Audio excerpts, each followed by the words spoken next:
పేరుకే ఇది ప్రజాపాలన కానీ అన్ని వర్గాలకు సంబంధించినటువంటి దగా పాలన నడుస్తూ ఉంది. రాష్ట్ర వ్యాప్తంగా హాస్టళ్ళు, స్కూళ్ళల్లో పరిస్థితి చూసుకున్నా, గురుకులాలు, అదేవిధంగా యూనివర్సిటీల పరిస్థితి చూసుకున్నా, అక్కడ విద్యార్థుల పరిస్థితి చాలా అరణ్య రోదన అయిపోయింది. సుల్తాన్పూర్ జేఎన్టీయూలో చట్నీలో చిట్టెలకు వచ్చింది. అదేవిధంగా మొన్న కొమట్పల్లి హాస్టల్లో ఉప్మాలో బల్లి పడ్డది.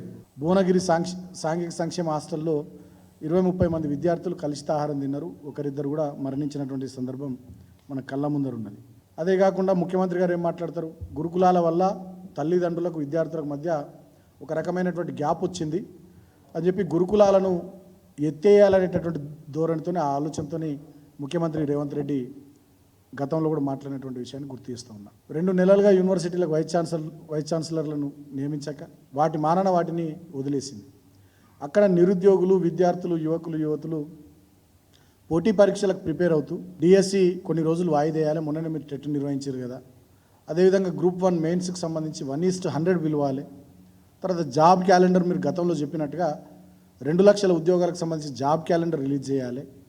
గ్రూప్ 2లో 2000 పోస్టులు అదనంగా, గ్రూప్ 3లో 3000 పోస్టులు అదనంగా పెంచుతామని మీరు గతంలో ప్రతిపక్షంలో ఉన్నప్పుడు ఏదైతే చెప్పారో వాటన్నిటిని నిలబెట్టుకోవాలి. నిరుద్యోగ భృతి 4000 ఇస్తామన్నారు, ఇవ్వాలని చెప్పి యూనివర్సిటీల్లో విద్యార్థులు ఆందోళనలు చేస్తుంటే ఆ యూనివర్సిటీల్లో కూడా హాస్టళ్లలో కరెంటు తీసేయడాలు, నీళ్లు బంద్ చేయడాలు.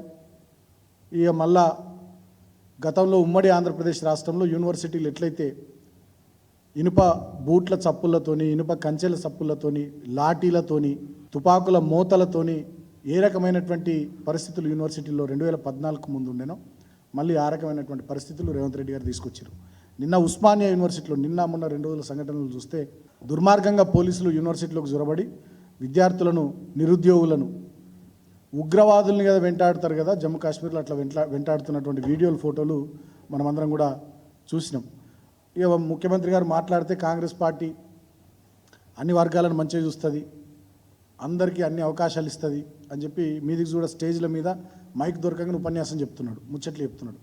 ఆచరణలో మాత్రం రవ్వంతైనా ఈ రేవంత్ రెడ్డి దాన్ని చూపిస్తలేడు. మిత్రులకు అవమానాలు